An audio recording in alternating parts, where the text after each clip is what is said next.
오늘 함께 볼 하나님의 말씀은 사도행전 1장 1절에서 8절까지 말씀입니다. 제가 이제 성경으로 신약 187페이지쯤에 있습니다. 186, 187페이지쯤에 있습니다.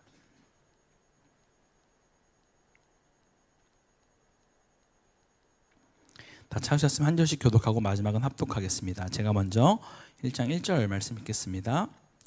데오빌로여, 내가 먼저 쓴 글에는 물은 예수께서 행하시며 가르치시기를 시작하신부터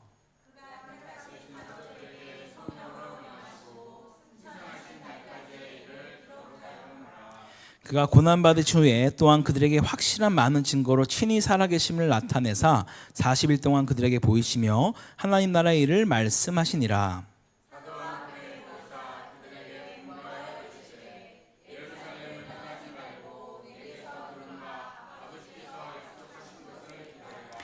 요한은 물로 세례를 베풀었으나 너희는 몇 날이 못되어 성령으로 세례를 받으리라 하셨느니라.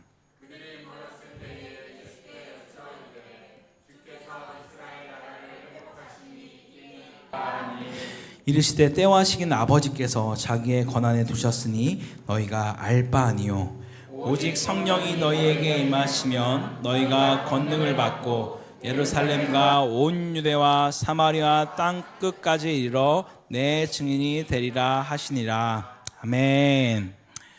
네, 오늘 이 시간 우리 말씀 전해주실 강사님 잠깐 소개하겠습니다. 저와는 벌써 약 20년 넘게 알고 지낸 또 목사님이시고 또 우리 또 잘 알고 있는 안효철 목사님과도 오랜 기간 또 함께 사역을 같이 하신 또 아주 귀한 목사님이십니다. 지금 현재는 광명, 경기도 광명에 있는 주님 사랑의 교회라는 교회에서 또 아주 귀한 사역을 감당하고 계시고 개척한 지 이제 10년째 또 놀라운 사역들 감당하고 계신데 또 이번 이 시간 또 특별히 행복 축제를 또 우리가 또 진행하는 중에 있으면서 우리에게 더 귀한 말씀으로 또 우리에게 동기부여하시고 또 독려하시면서 하나님 나라 복음 과연 우리가 어떤 것인가를 오늘 이 시간 나눠주실 때 여러분 큰 은혜 받으시는 복된 시간 되기를 간절히 소망합니다. 우리 그럼 설주 목사님 통해서 하나님 나라 복음이라는 제목으로 함께 말씀 듣겠습니다.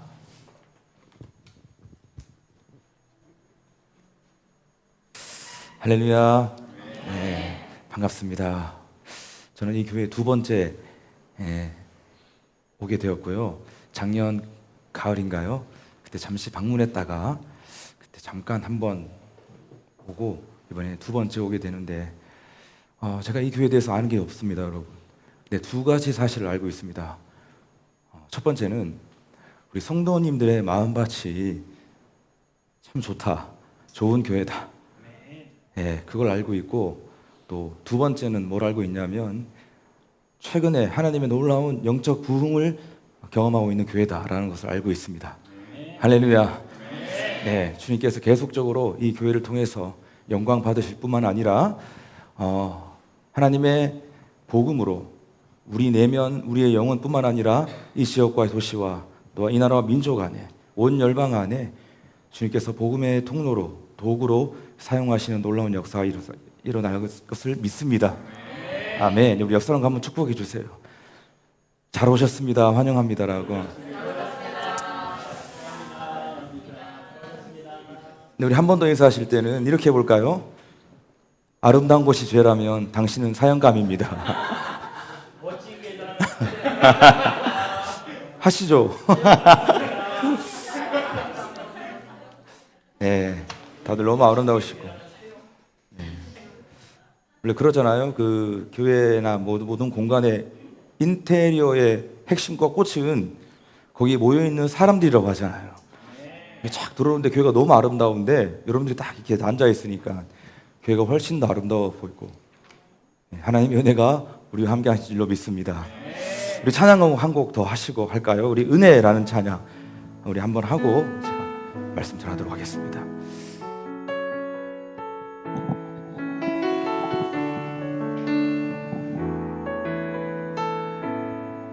내가 누려왔던 모든 것들이 내가 누려왔던 모든 것들이 내가 지나왔던 모든 시간이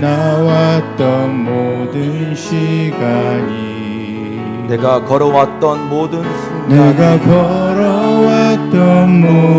순간이 여러분, 당연한 것이 아니었습니다. 당연한 것 아니라 은혜였소.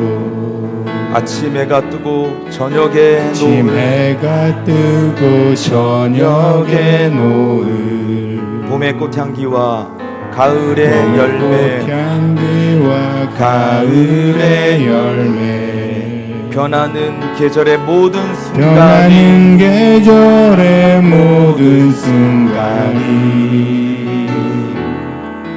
당연한 것 아니라 은혜였어. 모든 것이 은혜, 은혜,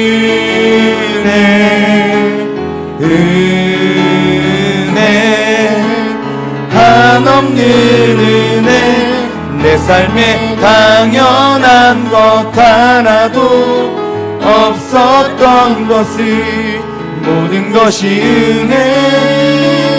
은혜였소. 내가 이 땅에 태어나 사는 것, 내가 이 땅에 태어나 사는 것, 어린아이 시절과 지금까지 어린아이 시절과 지금까지 숨을 쉬며 살며 숨을 쉬며 살며 꿈을 꾸는 삶, 당연한 것이 아니라 은혜였습니다. 당연한 것 아니라 은혜였소. 내가 하나님의 자녀로 살며 내가 하나님의 자녀로 살며 오늘 찬양하고 예배하는 것도 오늘 찬양하며 예배하는 삶, 자, 복음을 전할 수 있는 축복이 복음을 전할 수 있는 축복이 당연한 것 아니라 하나님의 은혜입니다. 당연한 것 아니라 은혜였소. 모든 것이 은혜, 은혜,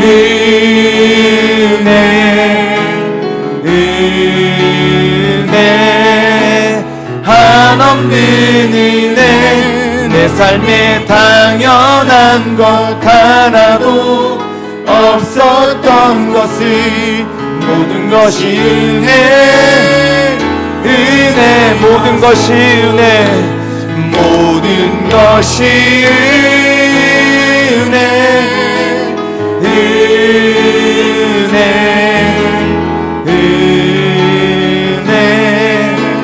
한없는 은혜, 내 삶에 당연한 것 하나도 없었던 것을 모든 것이 은혜였소. 하나님, 오늘 하나님의 은혜로 우리가 부름받고 주님의 말씀과 아버지의 사랑 가운데 나아갈 수 있는 귀한 시간으로 우리를 인도하시니 감사드립니다. 하나님, 우리 모두가 이 자리에 앉아 있는 것, 이것은 우리의 선택과 우리의 결단이 아니라 하나님의 이끄심이요 하나님의 놀라운 계획 안에 있는 것임을 믿습니다. 오늘 예수 그리스도께서 우리를 이 자리 가운데로 불러주셨사오니 하나님 일하여 주시고 말씀하여 주시고 성령께서 우리를 진리 가운데로 인도하여 주옵소서. 주님께서 오늘 또 진리가 풀어지고 말씀이 깨달아지며 하나님의 나라가 우리의 나라가 되는 놀라운 은혜의 기적이 나타나게 하여 주옵소서. 우리와 함께 하실 그 주님을 소망하며 기대하오며 예수 그리스도의 이름으로 기도하옵나이다. 아멘. 아멘.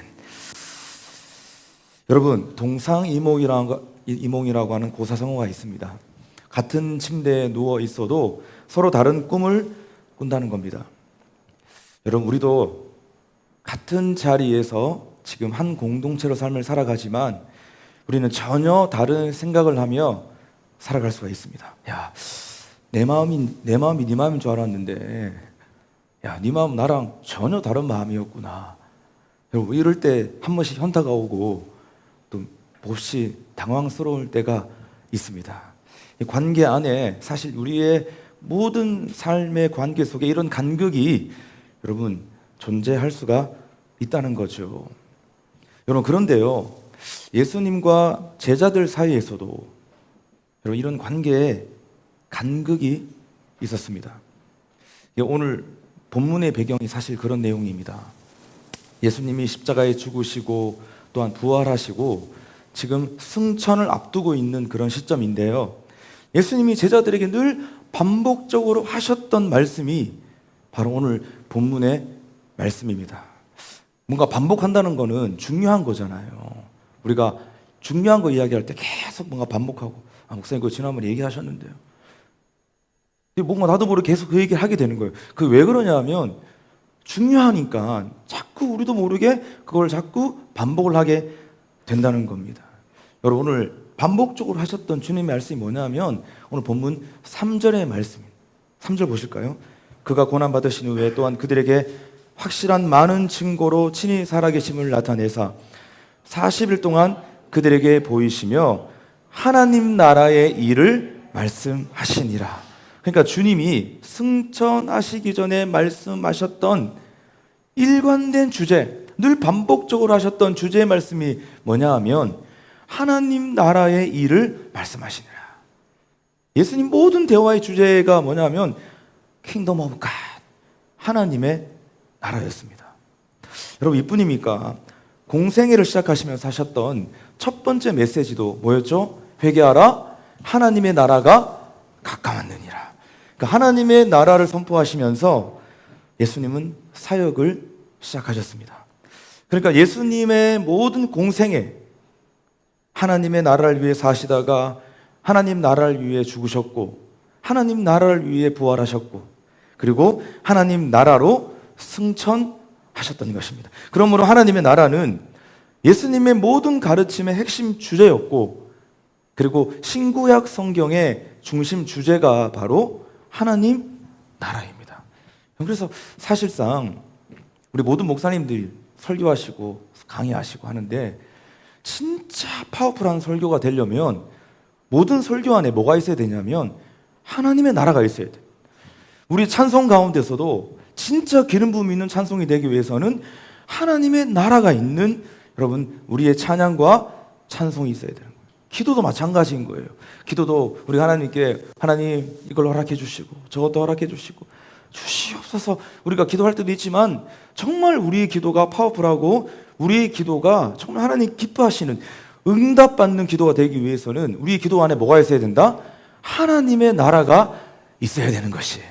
성경 말씀 보고 개인적 묵상할 때도 여러분 내가 그냥 느끼고 싶은 거 막 느끼고 내가 듣고 싶은 하나님의 음성 듣는 게 아니라 우리가 모든 묵상의 시간 속에 뭐가 있어야 된다? 하나님의 나라가 있어야 되는 거예요. 성경 전체가 여러분 그것을 말씀하고 있다는 겁니다. 여러분 그런데요 3년 동안 훈련을 받았던 제자들의 생각은요 조금 달랐습니다. 아니 많이 달랐습니다. 그들의 관심은 하나님의 나라가 아니라 자기 나라였습니다. 그렇게 예수님께 가르침을 받고 하나님의 나라를 보았음에도 불구하고 여전히 자기의 생각과 욕망의 울타리를 벗어나지 못했습니다. 욕망지향적 세계관 속에 여전히 갇혀있는 삶을 살았다는 거예요. 예수님께 직통적으로 훈련받고 3년 동안 주님과 함께 먹고 살면서 제자 훈련 받았잖아요. 그런데 그 욕심과 욕망의 울타리를 벗어나지 못한 채 예수님의 생각과 전혀 다른 생각, 예수님은 하나님의 나라 말씀하시는데 제자들은 자기 나라, 그러니까 동상이몽이었다는 것입니다. 여러분 기억하십니까? 예수님이 십자가를 지시기 위해서 예루살렘에 올라가시던 그 순간에도 제자들은 누가 더 높은 자리에 앉을 것인가를 놓고 다투었습니다. 야, 네가 높냐 내가 높냐, 누가 더 인정을 받느냐, 누가 더 인싸냐, 뭐 이런 거 가지고 항상 싸우고 다투었던 모습을 우리 말씀을 통해서 살펴볼 수가 있습니다. 여러분 예수님 분명히 말씀하셨잖아요. 내가 예루살렘에 올라가면 나는 대제사장들과 서기관들에게 고난을 받을 것이고 죽임을 당하게 될 것이다. 그럼에도 불구하고 제자들은 아랑곳하지 않고 자기 나라, 자기를 추구했다는 것입니다. 왜 그랬을까요? 제자들은 하나님의 나라가 아니라 세상 나라를 기대했기 때문입니다. 예수님이 예루살렘 성에 입성하시면 예수님은 백성들의 환호와 지지를 받으면서 새로운 정권이 창출될 것이라고 철석같이 믿고 있었던 겁니다. 다시 말해서 로마 제국 싹 몰아내고 이스라엘의 주권이 회복될 것이다. 그때 자신들은 새로운 개국 공신이 되어가지고 실세의 자리에 앉게 될 것이다. 너도 장관하고 나도 장관하고, 야, 국방부 장관 누가 할지, 야, 그래도 내가 법무부 장관 해야지 않을까? 아, 나 뭐 이런 거 무슨 이상한 뭐 국토부 장관 이런 거 하라면 안 되는데 막 이러면서, 아, 내가 법무부 해야 된다 막 이러면서, 여러분 다 이 생각에 들떠 있었던 제자들의 동상이몽적 그런 관계가 예수님과의 관계였다는 것입니다. 온통 거기에만 꽂혀 있었습니다. 여러분 오늘 본문의 상황도 마찬가지입니다. 지금 부활하신 주님이 심각하게 사뭇 진지하게 하나님 나라를 말하고 있는데 제자들은 여전히 이스라엘의 정치적 회복과 자신들의 자리에만 꽂혀 있었던 겁니다. 오늘 본문 6절 말씀 한번 보십시오. 그들이 모였을 때 예수께 여쭈어 이르되, 지금 제자들이 예수님께 막 여쭙는 거예요. 질문하는 거예요. 뭐죠? 주께서 이스라엘 나라를 회복하심이 이때니까. 여러분 동상이몽도 이런 동상이몽이 어디 있겠습니까? 스승은 지금 하나님의 나라를 위해 살다가 하나님의 나라를 위해 죽으셨는데 제자들은 여전히 자신들의 생각과 욕망에만 사로잡혀 있었던 겁니다. 여전히 우리식으로 말을 하면 먹고 사는 문제, 거기에만 여전히 매여 있었다는 거예요. 사랑하는 여러분, 오늘 우리들의 관심은 어디에 있습니까? 오늘 이렇게 막 비가 쏟아지는 가운데에서도, 야, 그리고 이 주중에 주일도 아니고 이 주중에 교회가 사경회하고 이렇게 부흥회 한다고 여러분들이 막 달려오셨는데 뜨겁게 찬양도 하고 지금 말씀을 듣고 있는데 오늘 나의 관심은 어디에 있을까? 세상 나라일까? 하나님 나라일까? 여러분 우리 모두는 다 하나님 나라의 시민권자로 부르셨고 하나님 나라를 세워가는 일에 우리 모두를 부르신 줄로 믿습니다. 우리는 지금 이 땅에 시민권은 없지만 여러분 지금 이 말레이시아 코타키나발루에서 삶을 살아가면서 우리는 시민권은 획득을 하지 못하잖아요. 뭐 비자 겨우 받고 아니면 영주권 있는 분들이 있을지 모르겠지만 우리가 외국 나가보면 항상 불편한 거 뭐냐면, 야, 내 여기서 영주권이 있으면 좋을 텐데 시민권이 있으면 얼마나 좋을까. 우리가 이 땅을 살아가면서 여기에서 취득할 수 있는 시민권은 없지만 우리는 이미 하나님 나라의 시민권자로서 하나님 나라를 세워가는 하나님의 백성들로 부름받은 줄로 믿습니다.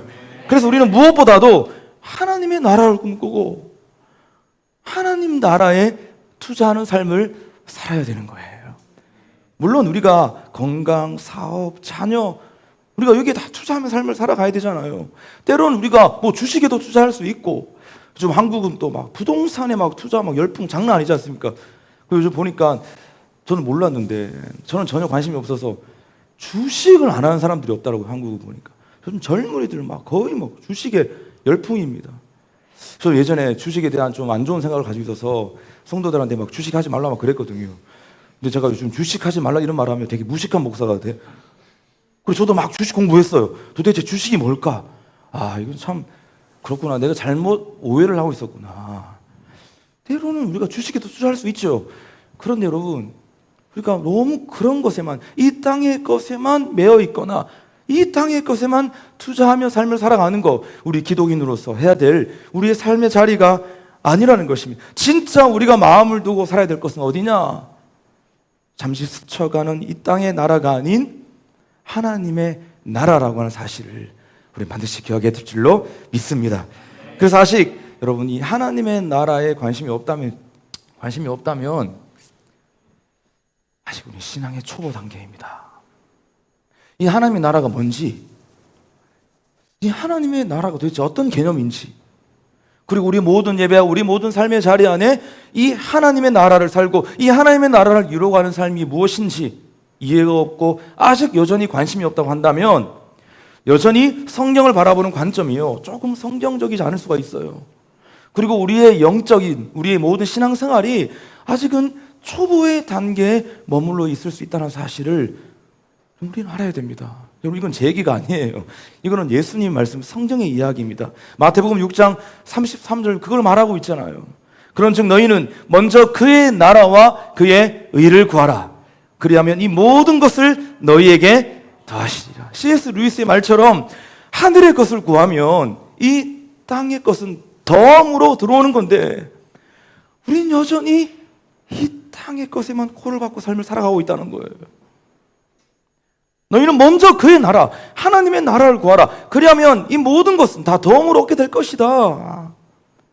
야, 근데 우리가 이 말씀 모르지 않잖아요. 다 아는데 우린 왜 하나님의 나라를 구하지 않고 왜 여전히 이 땅의 것에만 코를 박고 삶을 살아갈까? 하나님의 나라가 무엇인지, 하나님의 나라가 우리가 너무 제일 많이 듣고 있는데 이것이 무엇인지에 대한 정확한 이해와 정확한 깨달음이 우리 안에 없기 때문에 우리 예배와 우리의 개인적 신앙생활, 우리의 모든 현실의 삶 속에 이 하나님의 나라를 살아가지 못하는 것입니다. 사랑하는 여러분, 무엇보다 하나님의 나라를 먼저 꿈꾸고 하나님 나라를 먼저 구할 수 있는 저와 여러분, 우리 공동체가 될 수 있기를 주의 이름으로 축원합니다. 전 그래서 여러분, 하나님의 나라가 무엇인지 오늘 제가 여러분과 잠깐 설명을 하고, 하나님 나라 강의하면 보통 한 2시간 넘게 해야 될 강의인데 우리가 시간이 많이 없잖아요. 잠깐 한 10분 정도에 핵심적으로만 하나님 나라에 대한 부분들을 잠깐 설명하고 제가 계속적으로 말씀을 이어가도록 하겠습니다. 하나님 나라가 무엇일까요? 제가 간단하게 설명할게요. 여러분, 하나님의 나라는 보통 죽어서 가는 나라라고만 생각합니다. 다른 말로 뭐죠? 하나님의 나라 다른 말로 천국. 그러니까 우리는 죽으면 천국 가지. 다 그렇게 생각해요. 그러니까 죽어서 가는 하나님의 나라로만 여기니까 이 땅에서는 우리가 하나님의 나라가 없는 거예요. 우리 예배와 말씀과 기도 안에 하나님의 나라를 경험하지 못하는 것입니다. 여러분, 그런데 하나님의 나라는 죽어서 가는 나라에 대한 의미는 아주 1차원적인 단편적인 이야기이고, 성경에서 말하고 있는 하나님의 나라는 결국 뭘 말하냐면, 하나님의 나라는, 제가 그냥 결론적으로 말씀드릴게요. 하나님의 나라는 통치와 다스림이에요. 하나님의 나라가 뭐라고요? 통치와 다스림. 자, 그러니까 여러분 보세요. 하나님의 나라가 임했다라고 하는 건 뭐가 임했다? 하나님의 통치와 다스림이 임했다. 자, 오늘 이 사경의 안에 우리가 아까도 찬양인도 하시는 분이, 집사님이 이곳에 하나님의 나라가 임하게 해주세요 막 했어요. 선포했습니다. 그 뭐라고요? 이곳에, 이 장소와 이 예배당 안에 하나님의 통치와 다스림이 임한다는 거예요. 100% 통치, 하나님의 다스림이 임하는 거예요. 그게 바로 하나님 나라에 대한 개념인 거예요. 자, 그렇기 때문에 여러분, 자, 요것을 가지고 우리가 이제 들어가는 겁니다. 하나님의 나라는, 먼저 우리가 중요한 것은 2번 임하는 나라입니다. 몇 번? 하나님의 나라는 2번 임하는 나라예요. 근데 하나님의 나라 2번 임하는데, 하나님의 나라는 이미 임했고, 그리고 아직 임하지 않았습니다. 이 말이 뭐냐면, 하나님의 나라는 이미 임했어요. 언제 임했냐면, 예수님이 이 땅에 오셨을 때. 우리가 이것을 가리켜서 뭐라고 하죠? 초림이라고 해요. 예수님이 처음 오셨다는 거예요. 예수님 2000년 전에 이 땅에 오셨잖아요. 우리의 구원자로 그리스도로 이 땅에 오셨습니다. 그때 예수님이 초림 사건이라고 얘기해요. 자, 이때 하나님의 나라, 아까 뭐라고요? 나라가 하나님의 통치와 다스림. 그러니까 하나님이, 예수님이 이 땅에 오셨을 때, 초림하셨을 때 이미 하나님의 나라가 거의 임했습니다. 이미 임했다. 이미 임했는데 거의 90%, 99.9%가 임했어요. 자, 그런데 100%가 아니잖아요. 하나님의 나라는 2번 임하는데 언제 임하죠 또? 예수님이 다시 오신다. 그럼 뭐죠? 초림이 아니라 재림이에요. 이때는 하나님의 나라가 199%가 아니라 100% 임하는 거예요. 그러니까 우리가 이것을 좀 구분 짓는다고 한다면, 하나님의 나라가 이미 임했다라는 것은 뭐냐면 하나님의 다스림이 이미 임했고 99% 거의 임했다. 그러면 하나님의 나라 반대되는 나라가 왜요? 하나님의 나라를 끊임없이 무너뜨리려고 하는 세력이 누굽니까? 사탄, 마귀입니다. 99% 임했으니까 마귀는, 사탄은 거의 몇 프로 죽은 거예요? 99% 죽은 거예요. 그런데 100% 죽었나요? 안 죽었나요? 안 죽었어요. 아직 1%의 뭐가 있다? 영향력이 남아있다는 겁니다. 그럼 언제 완전히 박살납니까? 예수님 다시 오실 때 100% 임하는 나라니까, 통치하시니까 이때 사탄의 왕국도 완전히 멸하는 거예요. 그러니까 여러분, 이때는 하나님의 나라는 이때는 눈에 보이는 유형적으로, 이때 예수님 다시 재림하실 때 끝나잖아. 그러니까 우리가 봤을 때 야, 이제는 정치적으로 주님의 나라가 임했고 유형적으로 임한 나라인 거예요.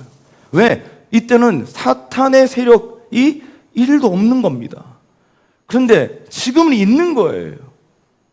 그러니까 이때는 하나님의 나라가 이미 임했는데 아직 임하지 않았다. 그러니까 무형적으로 하나님의 나라가 임한 거예요.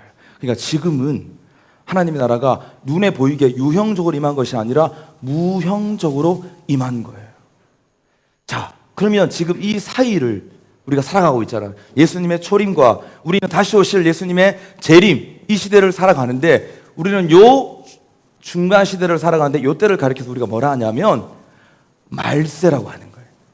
마지막 때, 그리고 은혜의 때, 그리고 긍휼의 때라는 겁니다. 자, 그러니까 여러분, 지금 마지막 때, 말세, 은혜의 때, 긍휼의 때, 이게 뭐냐면 아직까지는 하나님의 긍휼과 은혜가 남아있다는 겁니다. 그리고 이 하나님의 나라가 하나님, 예수님이 다시 재림하시는 완전히 임하는 나라, 이 사이에 하나님의 나라가 점점 임하고 완성되고 확장되고, 여기서 하나님 나라가 확장되게 하여 주세요, 이 말하는 거예요. 하나님, 우리가 복음을 전하고 전도하고 선교하면서 하나님의 나라가 확장되게 해주시고, 그리고 우리가 하나님의 나라가 세워지게 해주시고, 하나님의 나라가 건설되게 해주시고, 자, 이 시간, 이 은혜와 이 긍휼의 때를 살아갈 때 사탄의 왕국은 점점점 축소되고 하나님의 나라는 확장되면서 마지막 예수님이 재림하시면 완벽하게, 완전하게, 유형적으로 하나님의 나라가 임하게 된다는 것입니다. 할렐루야. 자, 그러니까 여러분, 이게 하나님 나라라는 개념을 하나님 나라 천국은 그냥 죽어서 코끝에서 호흡이 멈추면 나는 내 영혼은 하나님 나라 가는구나, 이것도 맞는 말인데, 진짜 성경적으로 하나님 나라가 하나님의 통치와 다스림이고, 지금 이 말세와 이 은혜의 때, 긍휼의 때를 살아갔을 때 우리는 하나님의 통치와 하나님의 다스림이 확장시켜 나가는, 다른 말은 하나님 나라를 확장시켜 나아가는 자로 하나님이 이 땅의 교회와 성도들을 불러주셨구나. 그러니까 예수님이 계속 성경 신구약에서 말씀하고 있던 게 뭐냐면 하나님의 나라, 하나님의 나라, 승천하기 직전까지. 그건 제일 중요한 이야기잖아요. 나 지금 이제 올라가면 나 이제 없다, 재림할 때까지 안 온다. 그러니까 너 계속 제자들에게 하나님 나라의 일을 말씀하시니라, 하나님 나라의 일을 말씀하시니라. 여러분, 하나님 나라가 성경 전체의 핵심 주제라고 하는 사실인 것입니다. 여러분, 그래서 우리가 하나님의 나라가 임하게 해주세요. 우리 가정 안에 이 뭐냐면 주님의 통치와 다스림이 가정과 직장과 사업과 우리 자녀 안에 주님의 통치와 다스림이 임하고, 이것이 점점점 확장되어서 우리가 주님 다시 오시는 그날을 준비하고 예비하는 것입니다. 그게 이 땅의 교회들이 해야 될 우리의 몫이고, 또한 예수의 제자들, 성도들이 해야 될 우리의 삶의 사명인 줄로 믿습니다. 자, 여러분, 이게 하나님의 나라인 것입니다. 자, 그러면 이것이 하나님의 나라인데, 근데 왜 우리는 계속 하나님의 나라가 아닌 이 세상 나라에 코를 박고 살까요? 때로는 저 같은 목사도, 사역자들도 세상을 보게 되고 먹고 사는 문제를 바라보게 되고, 때로는 하나님의 나라를 보지 못하고 세상에 집착하고 매이는 삶을 살게 되고, 모태신앙으로 평생을 신앙생활 하시는 분들도 여전히 때로는 이 땅의 나라에 우리가 집착하며 삶을 살아가게 되잖아요. 왜 그럴까? 그 이유는 우리가 성령에 충만하지 않기 때문입니다. 오늘 본문 4절과 5절 보십시오. 사도와 함께 모이사 그들에게 분부하여 이르시되 예루살렘을 떠나지 말고 내게서 들은 바 아버지께서 약속하신 것을 기다리라. 요한은 물로 세례를 베풀었으나 너희는 몇 날이 못되어 성령으로 세례를 받으리라 하셨느라. 예수님과 전혀 다른 마음을 품고 있었던 제자들에게 지금 예수님이 솔루션을 제공하고 있습니다. 그게 뭐냐? 아버지께서 약속하신 성령 세례를 기다리라는 겁니다. 쉽게 말하면 성령 충만을 사모하라는 거예요. 왜입니까? 하나님의 나라를 위해서 하는 것은 성령으로만 가능하기 때문입니다. 하나님 나라를 이루어가는 것은 성령으로만 가능하기 때문입니다.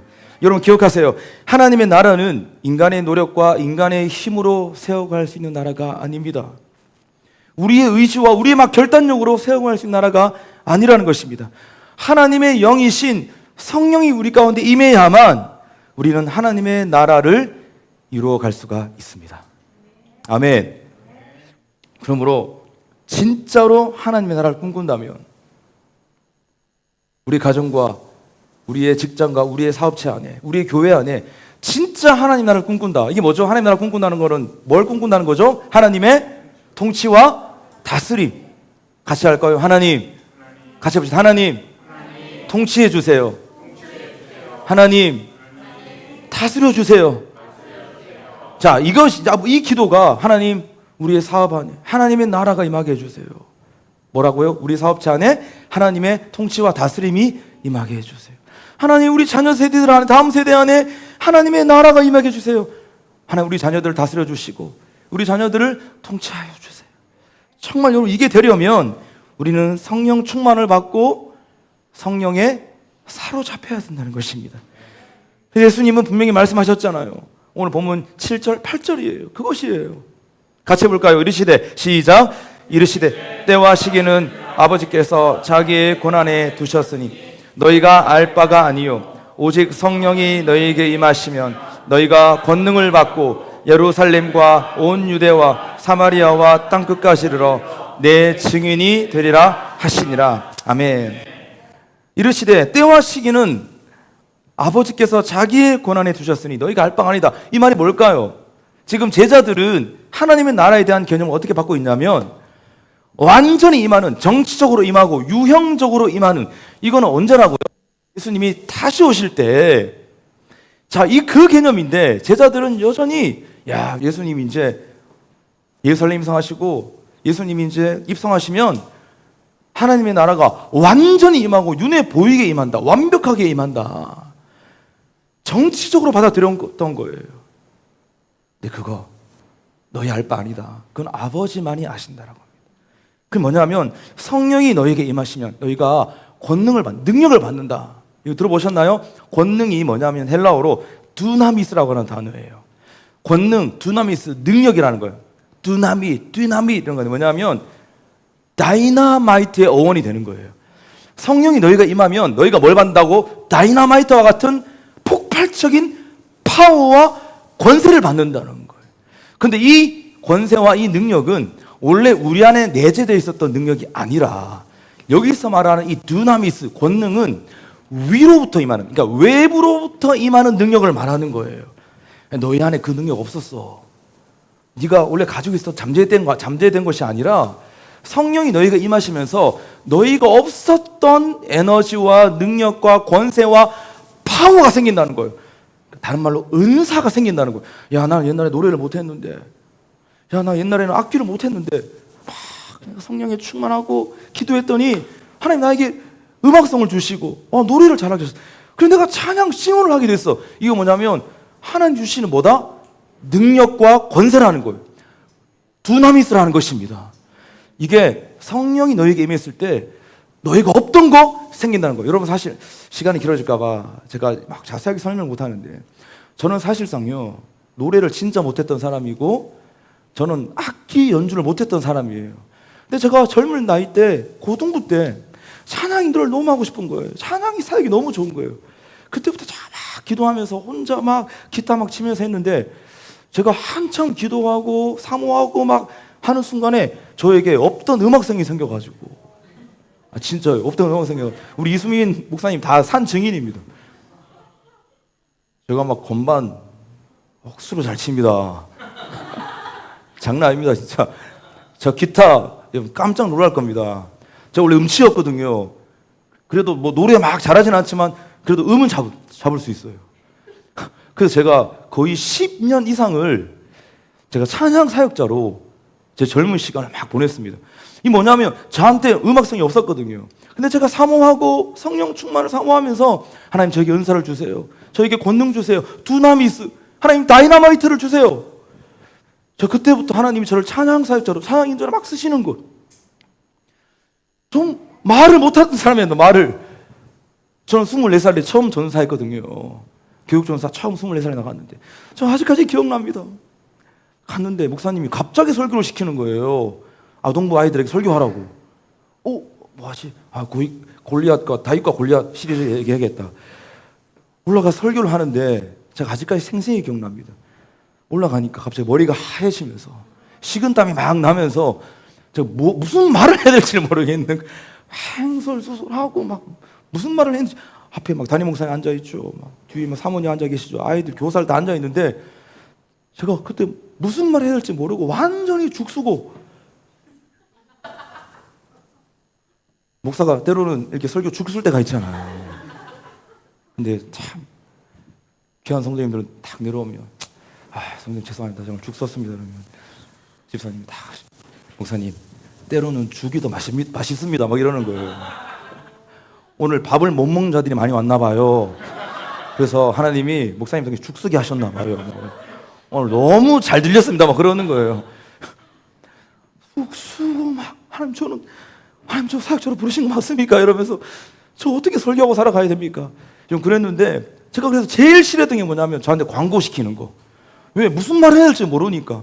그래서 뭐 광고 시키면 오늘 또 그 줄줄 막 읽었습니다. 광고를. 근데 제가 막 기도했습니다. 하나님 제가 평생 설교자로 살아가야 되는데 하나님 저에게 권능이 필요합니다. 두나미스가 필요합니다. 그러면서 하나님 저에게 막 그렇게 막 화려한 설교자는 아니지만 그래도 가는 곳마다 하나님 말씀을 전할 수 있게 하시고 찬양할 수 있게 하시고 가르칠 수 있도록 하시고 이게 뭐냐면 저한테 잠재에 더 있던 게 아니라 위로부터 임하는 능력, 외부로부터 들어오는 능력. 여러분 오늘 우리 온 성도들 안에 나는 이런 능력이 없었는데 내가 성령 충만함으로 나에게 없던 능력과 은사와 권능을 내가 받게 되었다. 여러분 이런 간증들이 우리 공동체 안에 마구마구 들려올 수 있기를 주의 이름으로 축원합니다. 자, 성령이 내 임하시면 권능을 받고 그럼 어떻게 된다고? 예루살렘과 온 유대와 사마리아와 땅끝까지 이르러 내 증인 된다는 겁니다. 뭐죠? 땅끝까지 하나님의 나라를 세워갈 수 있는 사람이 된다는 겁니다. 여러분 그러니까 우리한테는 하나님의 나라를 세워갈 수 있는 능력이 있다 없다? 없다는 거예요. 원래는 없는 거야. 증인 될 수 있다 없다? 없는 거예요. 여러분 증인이 뭐죠? 증인은 이거 법정 용어잖아요. 법정 용어. 법정에 섰을 때 증인으로 서는 거예요. 선서하면서 저는 본 대로 들은 대로 말할 것입니다. 그렇지 않을 경우에는 제가 위증의 처벌을 받게 될 거다. 여러분 그게 바로 증인들의 선서잖아요. 본 대로 들은 대로 말하는 게 증인이에요. 그러니까 우리는 예수님을 보았고 말씀을 들었어요. 우리는 주님 만났습니다. 증인된다는 건 뭐냐면 세상 나아가서 내가 만난 예수님, 내가 본 예수님, 내가 들은 예수님 있는 그대로 증언하는 거예요. 그게 바로 하나님 나라를 살아가는 것입니다. 하나님 나라를 세워가는 것이에요. 그런데 여러분 우리는 그런 능력, 그런 실력 없다는 겁니다. 알잖아요. 나는 그냥 본 대로 말하고 들은 대로 말하고 그냥 증언만 하면 되는데 왜 이렇게 예수님을 증언하는 게 힘들까? 왜 세상에 나아가서는 내가 교회 다닌다는 거 말도 못하고 전 사실 죄송합니다. 뭐 사실 이게 유튜브가 방송이 돼가지고 좀 그런데 저는 예전에 몇 년 전만 해도 어디 가면 선생님 뭐 하시는 분이세요? 그러면 제가 저 목사입니다 이렇게 얘기해야 되는데 제가 목사라고 말을 못 하겠는 거예요. 죄송합니다 여러분. 회개했습니다 이미. 그럼 뭐 하시는 분이세요? 그러면 제가 괜히 목사라 그러면 좀 그럴까 봐 저 그냥 사업합니다. 그러면 또 물어봐요. 또 무슨 사업 하시냐니까 교육 사업합니다. 가르치는 사업합니다. 교명이 맞잖아요. 그거 가르치잖아요. 성경 말씀을 가르치면 교육 사업합니다 하면서 사람들 가르칩니다. 그러시냐고 하면서 제가 가는 곳마다 제가 따뜻하게 목사란 말을 못 하는 거예요. 근데 주님 말씀이 너는 내가 부끄럽냐? 내가 복음을 부끄러워하지 아니하노니 이 복음은 모든 믿는 자들에게 구원을 주시는 하나님의 능력이라고 말했는데 너 진짜 구원의 능력 믿긴 하냐 이러면서 제 안에 찔림을 주시는 거예요. 그때부터 제가 내가 전도자로 삶을 살아가는데 1차 관문은 내가 어디 가든지 I'm Christian, 나 목사다, I'm pastor. 그때부터 이제 가면 뭐 머리를 할 때나 뭘 할 때나 저는 막 목사라고 막 나팔 불거든요. 그럼 잘 생각해 보세요. 우리가 증인으로 하나님 나라를 세워가는 자를 부름 받았는데 우리에게 이럴 실력 없어요. 그럼 복음 전합시다. 우리 복음 전합시다. 복음을 자랑합시다. 그러면 목사님 저는 성격상 저는 너무 아직까지 부끄럽습니다. 저는 아직까지 제가 교회 다니는 것도 떳떳하게 말을 못합니다. 왜? 교회 다니는 거 얘기를 하면 뭔가 제약받고 어디 가서 막 교회 다닌다고 했는데 내가 막 이렇게 말하면 안 될 것 같고 이런 것 때문에 우리가 잘 그런 걸 드러내지 못하는 겁니다. 이게 뭐냐면 우리에게 아직 실력이 없는데 예수님 그 말씀하시는 거예요. 너희가 성령이 임하면 너희가 두나미스 권능을 받는데 그때서야 너는 증언할 수 있다. 증인 될 수 있다. 증인이 헬라어로 마르투스라는 단어예요. 마르투스가 뭐냐면 순교자예요. 너희가 성령의 능력을 받아야 네 능력이 아니라 외부로부터 위로부터 임하는 그 능력을 받아야 너 나를 위해 죽을 수 있다. 순교자가 될 수 있다는 것입니다. 자, 그렇다면 여러분 구체적으로 성령의 능력이 임하면 이 두나미스가 임하면 우리에게 어떤 일들이 일어나냐는 거예요. 한국교회 많은 성도들이 대부분 다 성령 능력, 성령의 충만함, 성령의 능력 그러면 다 1차로 떠올리는 게 뭐냐면 성령 받으면 뭐 한다? 방언한다, 방언. 다 성령 능력은 방언이라고 얘기하는 거예요. 여러분들 방언도 맞는데 진짜 구체적으로 성령의 능력이 임하면 성령이 뭐가 너희 가운데 생기느냐? 첫째로 비전이 임한다고 말씀하고 있습니다. 비전. 여러분 남녀노소를 막론하고 성령이 임하면 비전이 임합니다. 사도행전 2장 17절 말씀 보세요. 같이 해볼까요? 시작. 하나님 말씀하시기를 말세 내가 내 영을 모든 육체에게 부어주리니 너희의 자녀들은 예언할 것이요 너희의 젊은이들은 환상을 보고 너희의 늙은이들은 꿈을 꾸리라. 아멘. 하나님 말씀하시기를 말세 이 마지막 때에 그렇죠. 말세가 언제였죠? 초림과 재림 사이의 모든 시간을 가리켜 우리는 말세 마지막 때라고 합니다. 이때 내가 내 영을 성령을 모든 육체에 부어주신대요. 여기서 말하는 모든 육체는 뭐냐면 우리 한계가 있는 우리 능력 없는 우리 아무 능력 아무 은사도 없는 뭐라도 할 수 있는 만한 것이 하나도 없는 우리에게 성령을 부어주신다는 거예요. 그럼 어떻게 됩니까? 너희의 자녀들은 예언할 것이고 젊은이들은 환상을 보고 늙은이들은 꿈을 꾼다는 거예요. 여기서 말하는 예언, 환상, 꿈 다 뭡니까? 비전입니다. 여러분, 비전은 성령이 주는 것임을 믿습니다. 여러분, 우리가 비전을 받아야 하나님의 나라를 이루어갈 수가 있는 것입니다. 우리가 뭘 하든지 간에 비전을 받아야 돼요. 그래야 동력이 생깁니다. 비전을 받아야 집중력이 생기고 비전을 받아야 의미가 생기는 거예요. 할렐루야. 의미 없고 요즘 내 삶이 의미가 없다, 재미가 없다, 낙이 없다. 뭐래도 집중력이 안 생깁니다, 목사님. 자, 일을 해도 별로 집중이 안 되고요. 놀아도 별로 집중이 안 되고 내 삶이 의미와 가치가 없어. 요즘 너무 우울합니다. 여러분, 이 말이 다른 말로 뭘까요? 내 삶에 비전이 없다는 거예요. 비전이. 뭔가 열심히는 하는데 그냥 마지못해 하는 겁니다. 인생 진짜 행복해지려면 삶의 의미와 가치가 생겨야 되거든. 뭐 없어도 내 안에 뭐가 없어도 내 삶이 정말 재미가 있으려면 행복해지려면 내 삶에 뭐가 있어야 된다? 비전이 있어야 되는 거예요. 그러면 달려갈 수 있는 용기도 힘도 능력도 집중력도 생기게 되는 것입니다. 여러분, 비전을 받아야 모든 고난과 어려움을 뚫고 돌파할 수 있는 것입니다. 그런데 항상 비전 없는 사람 특징이 있습니다. 용두삼이 시작할 때는 막 반짝해가지고 막 있다가 뭐 갑자기 한 2, 3일 하다가 사라져. 아, 또 시작이네 이러면서. 그러니까 그때부터 사람 다 압니다. 처음에 막 반짝반짝했다가 제일 열심히 하시는데 이러다가 아니에요 속으면 안 됩니다. 한 일주일 뒤에 없어질 거예요. 막 이러면서 저희 교회에서 그런 분들이 종종 있습니다. 처음에 막 주님 오실 것 같아요. 근데 갑자기 용두사미가 돼. 사라져버려요. 이게 왜 그런 줄 아세요? 비전을 받아서 하는 게 아니라 자기 성격대로서 그런 거예요. 자기 성격 원래 그런 거예요. 처음 할 때는 뭔가 막 불 끄었는데 나중에 지나가면 그냥 별로 재미없다, 그냥 흥미를 잃었다 막 이러거든요. 이게 다 뭐냐면 우리 안에 이건 정말 하나님 주셨는가? 이거 정말 하나님 주신 비전 맞는가? 여러분, 우리가 교회 사역을 할 때에도 저기서 막 다들 이거 대세라고 하더라. 우리도 이 사역 합시다. 이렇게 큰일 나는 거예요. 제자훈련 다 하던데 우리도 제자훈련 합시다. 여러분, 이런 교회들은요, 제자훈련 한 1년, 2년 하다가 갑자기 제자훈련 사라지는 거예요. 근데 무슨 사역을 하든지 간에 계속 빡세게 하고 목사님과 성도들이 함께 기도하는데 하나님이 이 사역을 비전으로 주시는 거예요. 그러면 비가 오나 눈이 오나 코로나가 와도 팬데믹 상황이 와도 여러분, 그때는 그 공동체는요 끝까지 하는 거예요. 왜? 하나님이 비전으로 주신 거니까요. 집중력이 생기는 거예요. 다 멈춰도 우리 교회는 그거 한다는 거예요. 왜? 하나님의 비전이기 때문입니다. 여러분들, 이 비전 언제 받는다고요? 성령이 우리 가운데 임할 때 하나님이 이 비전도 주신다는 겁니다.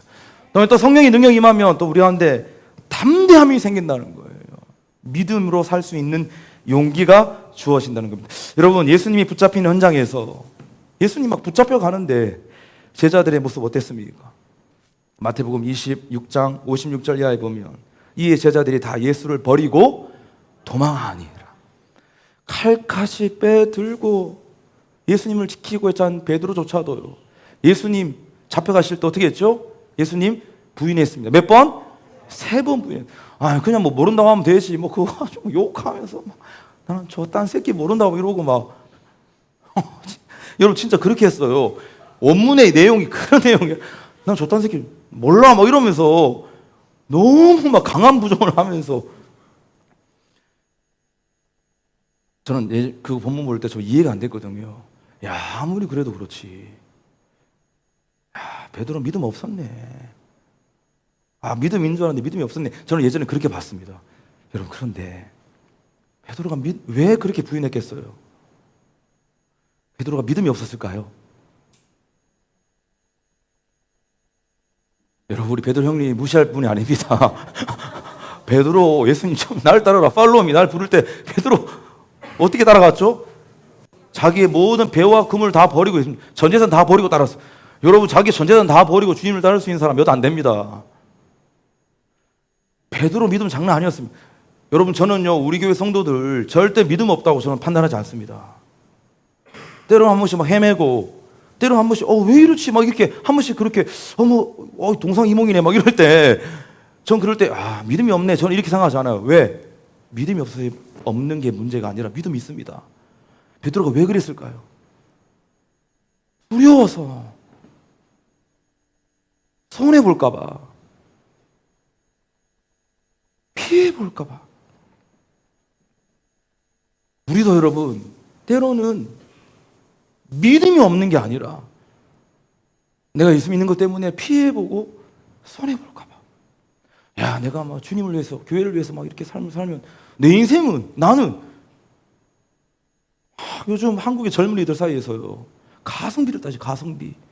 교회에 다니는 것 좋다 가성비를 따집니다.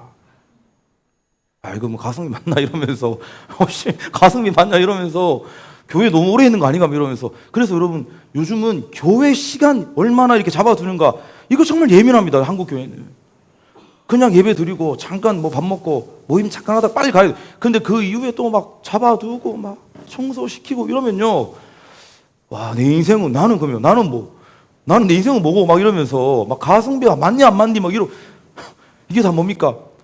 내가 주님을 따르는 것도, 주님 믿는 거 좋은데 내가 너무 열심히 신앙생활하면 나도 손해보고 내 인생 피해볼까 봐. 여러분, 이런 사고방식으로 가득 차 있는 거예요. 그래도 한국교회가 지금 너무 힘들고 어려워졌다는 말이에요. 여러분, 거기서부터 시작되어지는 겁니다. 베드로가 두렵고 피해볼까 봐, 손해볼까 봐 예수님 부인했던 겁니다. 여러분, 그러나 오순절날 성령 받았던 베드로가 어떻게 됐습니까? 변화되었습니다. 환경과 상황은 바뀐 게 없이 똑같았는데 모든 두려움을 떨치고 그때부터 어떻게 됐어요? 베드로가 주의 복음을 담대히 외치기 시작했던 것입니다. 사도행전 2장 30절 보세요. 그런즉 이스라엘 온 집은 확실히 알지니 유대인들아 너 똑바로 들어라 이러는 거예요. 너희가 십자가에 못 박은 이 예수를 하나님이 주와 그리스도가 되게 하셨느니라. 너희가 십자가에 못 박은 그분이 바로 그리스도다라는 거예요. 이 땅의 구원자라고 하는 사실인 것이에요. 겁쟁이에서 어떻게 되었죠? 놀라운 전도자가 된 것입니다. 사랑하는 여러분, 우리에게 이 용기와 담대함을 주는 분은 바로 성령 하나님이신 줄로 믿습니다. 성령 하나님은 우리가 어떤 난관에도 굴하지 않도록 영적 기백을 허락해 주시는 우리의 주님이신 것입니다. 그러니까 여러분 이런 말 하면 안 돼요. 저는 사실 원래 성격상 용기가 없고 원래 좀 담담이 없습니다, 목사님. 그래서 저는 주님을 자랑하지 못하고 저 사실 복음 전하는 거 어려운 사람이에요. 그러니까 저한테 그걸 시키지 마세요. 이 말은 뭔가 핀트 안 맞는 말이에요. 원래 우리 그런 사람이라니까요. 원래 그런 사람인데 내가 아직 지금 뭐에 충만하지 않다? 성령이 충만하지 않다는 거예요. 그 말은 저 성격상 원래 담대하지 않아서 전도 못합니다. 이 말은 뭐냐면 다른 말로 저 지금 성령 충만하지 않습니다. 저는 오직 내 생각으로만 지금 충만합니다. 저는 인간적으로만 충만합니다. 지금 이 말 하는 거예요. 그냥 원래 우리는 그런 사람이라니까요. 근데 우리가 성령으로 하나님의 영으로 충만하면 베드로 형님처럼 야, 잘 들어라. 예수 그리스도가 우리의 유일한 구원자고 우리의 그리스도가 되신다. 너희는 알아야 한다. 너희가 듣든지 말든지 받아들이지 안 받아들이든지 그거는 너희 결정이고 그건 하나님의 손에 달려있는 거다. 그러나 나는 이것을 전하지 않을 수가 없다.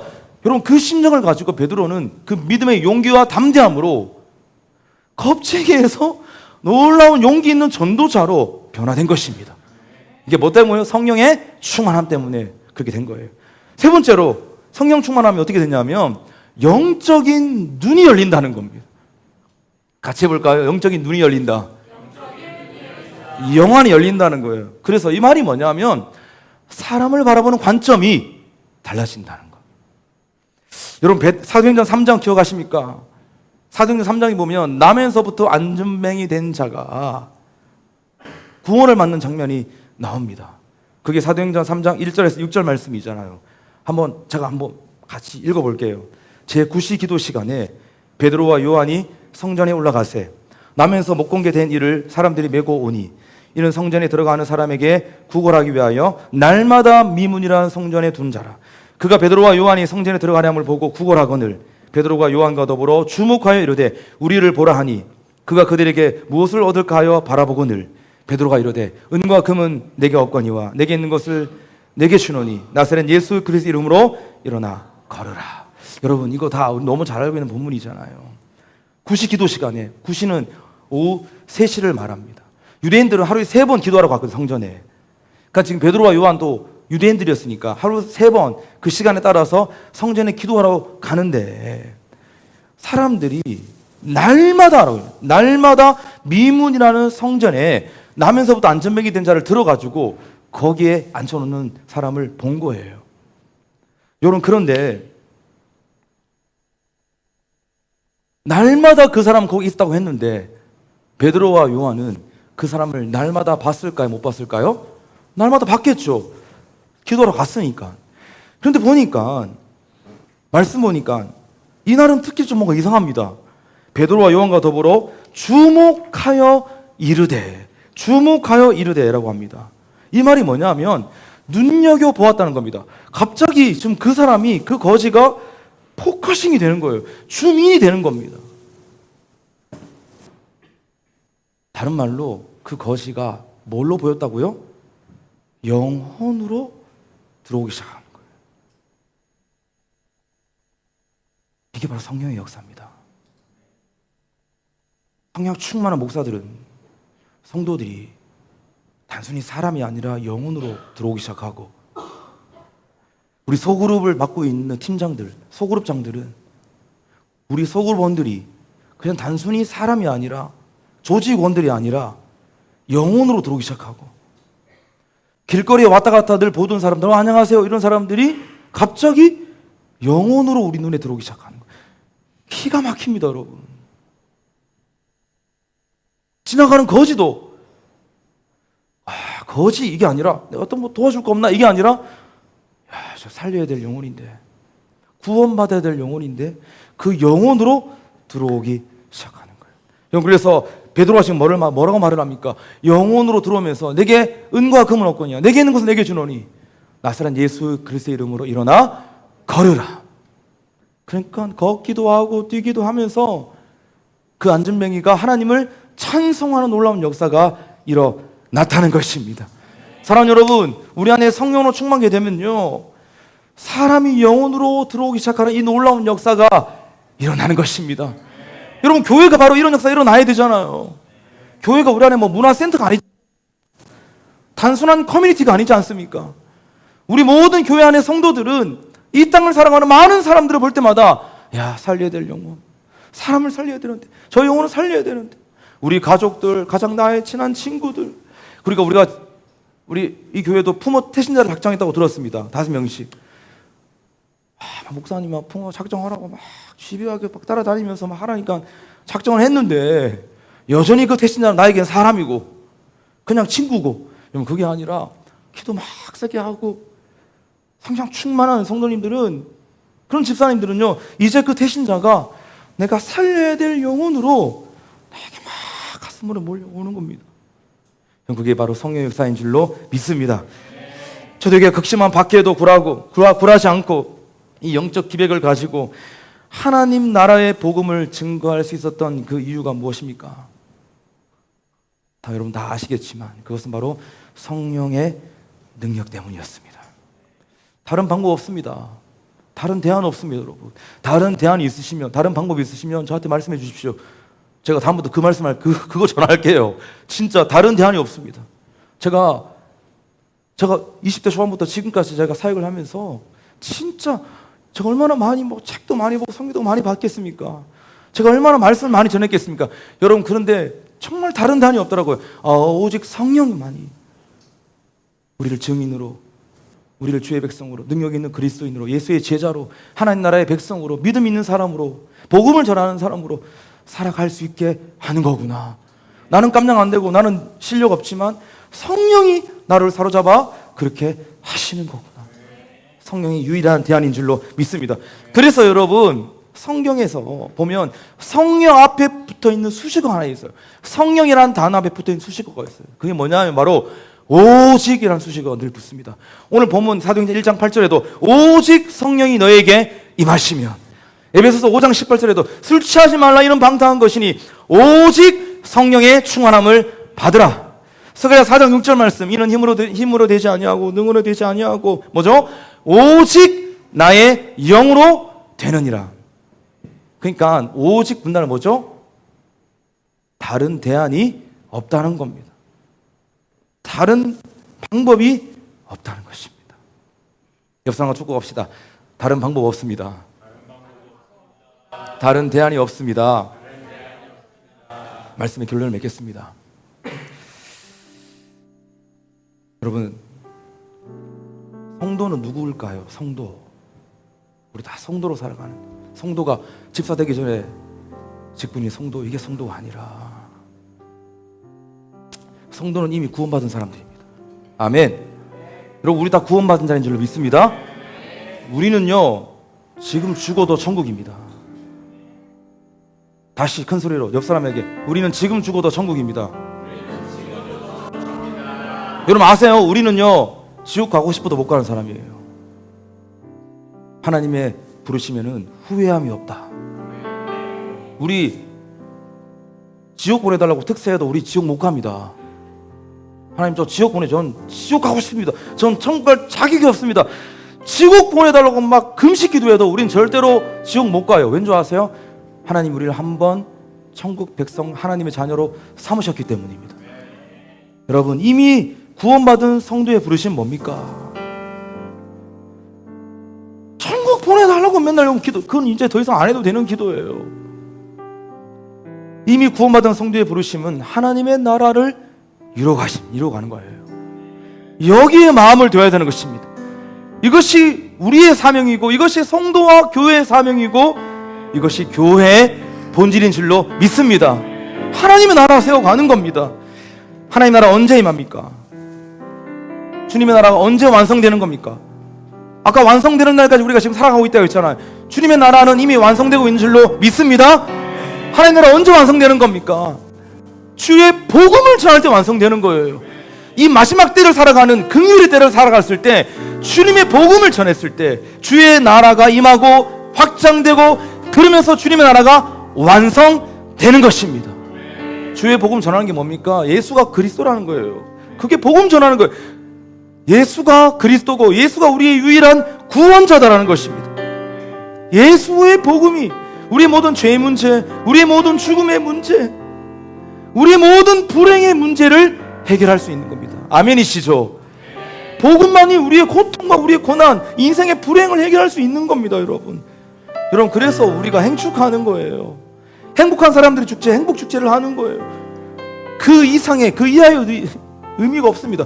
행축의 목적은 한 번도 복음을 듣지 못한 우리 대신자들에게 예수가 그리스도야, 왜 이래? 너 예수 믿어야 행복해질 수 있고, 너 예수 믿어야 죄의 문제, 죽음의 문제, 인생의 고통의 문제를 해결받을 수가 있어. 야, 내가 예수 믿어봤는데 결국 예수더라. 내가 예수 한 30년 믿어봤는데 결국 예수밖에 없더라. 여러분, 이만해야 되는 거예요. 우리가 대신자들에게 찾아가서 그 말하는 게 우리가 전도하는 거고, 그 사람을 예배 자리, 복음을 듣는 자리에 초대하는 것이 여러분 행복한 사람들의 축제인 것입니다. 여러분, 그래서 행축의 유일한 목표는 하나입니다. 한 번도 복음을 듣지 못한 사람들, 복음을 들려주는 그 기회를 우리가 만들어 주는 것입니다. 왜? 믿음은 들음에서 나오고, 들음은 그리스도의 말씀이라. 믿음 생기려면 들어야죠. 아니, 뭐 복음들 듣지 못한 사람이 어떻게 교회 다니고 어떻게 여러분 믿음이 생깁니까? 복음을 들어야, 그리스도의 말씀을 들어야 믿음이 생깁니다. 전파하는 자가 없이 어찌 들으리요? 전하는데, 교회가 안 전하는데 여러분 어떻게 복음을 들을 수 있습니까? 우리 대신자들이 말도 안 되는 겁니다, 여러분.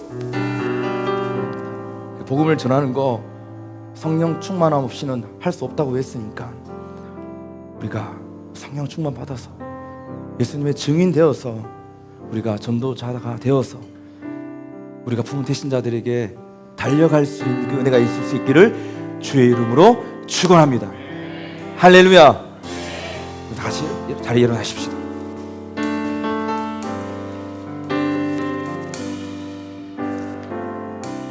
우리 같이 한번 찬양할 텐데, 하나님의 나라가 임하는 그날까지, 하나님의 나라가 완전히 임하는 그날까지 우리 달려갑시다. 교회로 달려갑시다. 성도로 달려가십시다. 성령 충만 받아서 우리가 주님의 나라가 완전히 임하는 그날까지 우리가 달려가는 그 심정 가지고 우리 다 같이 주님 다시 오실 때까지 한번 찬양하시겠습니다. 같이 찬양할까요? 주님 다시 오실 때까지. 주님 다시 오실 때까지 나는 이 길을 가리라. 좁은 길 나의 십자가 지고, 나의 십자가 지고, 나의 가는 이 길 끝에서, 나의 가는 이 길 끝에서 나는 주님을 보리라. 영광의 내 주님, 내 주님 나를 맞아 주시리. 나를 맞아 주시리. 주님 다시 오실 때까지, 주님 다시 오실 때까지 나는 일어나 달려가리라. 달려가리라. 주의 영광 온 땅 덮을 때 나는 일어나 노래하리.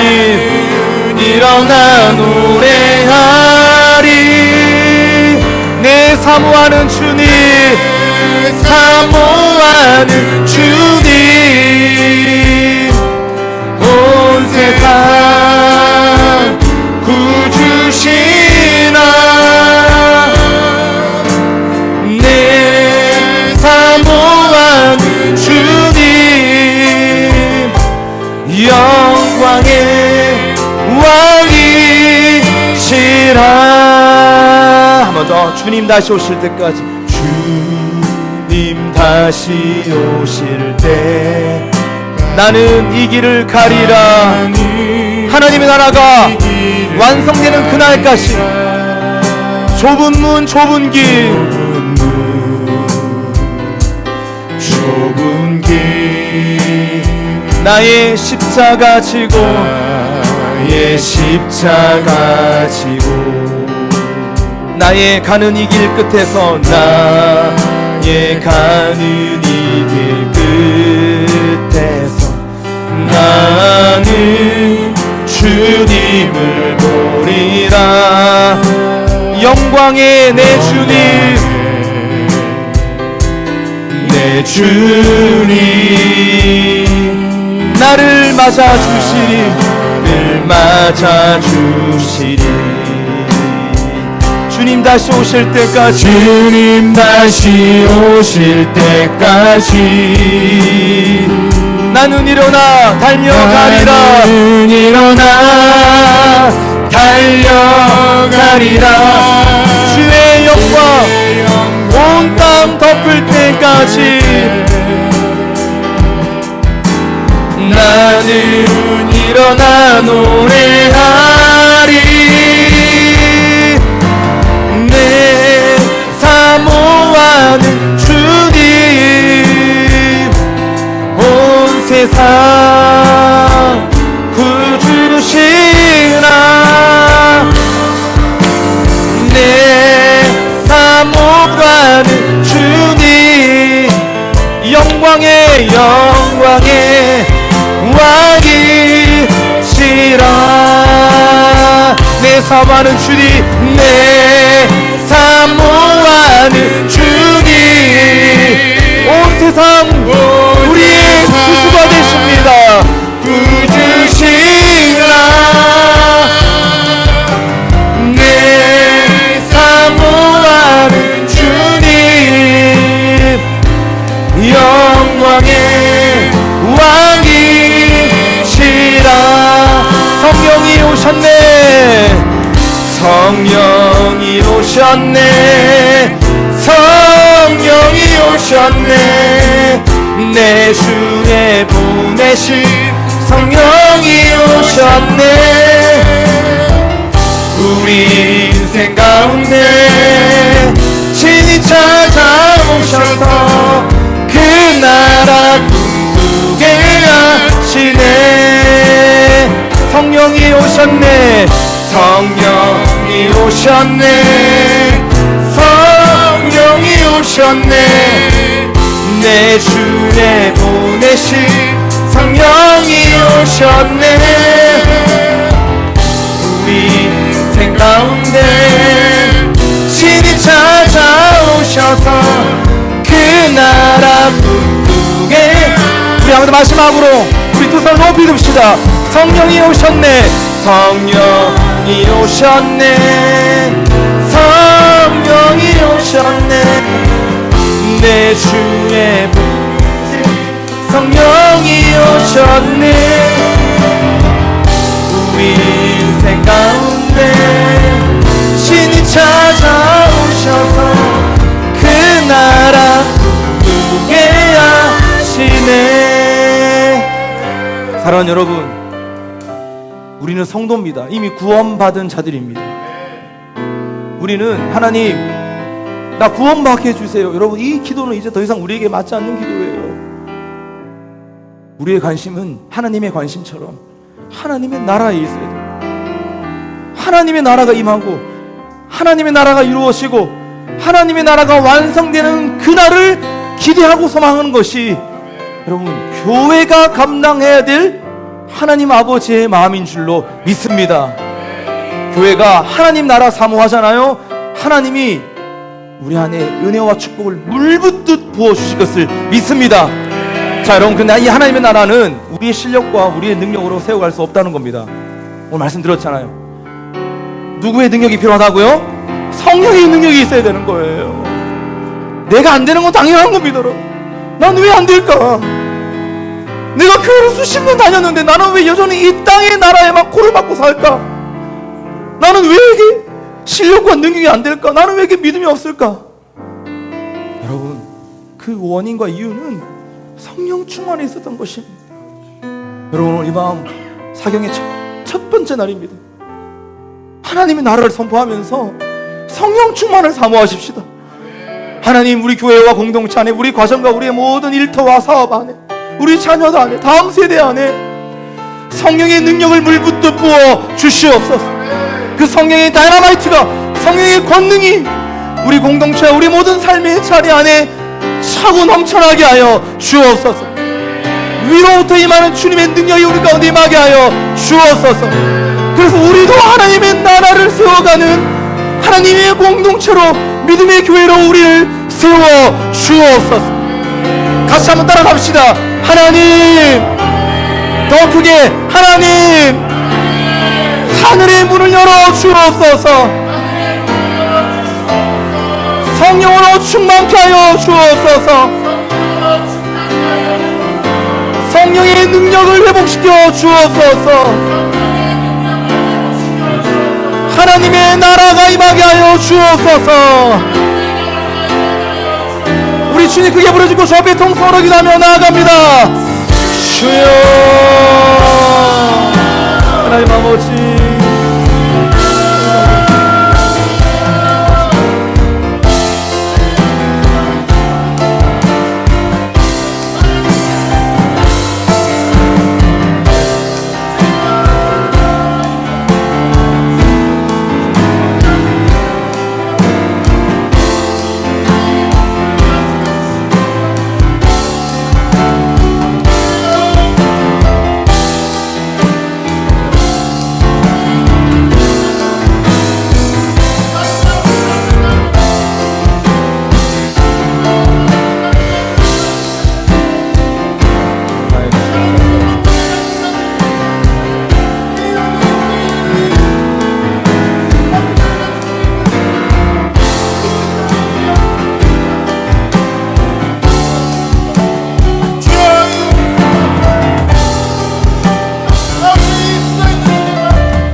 여러분, 우리 공동체 안에 주님께서 이미 하나님의 일을 시작하셨어요. 그게 뭐냐면, 이제 복음을 전하는 공동체로 세우신 거예요.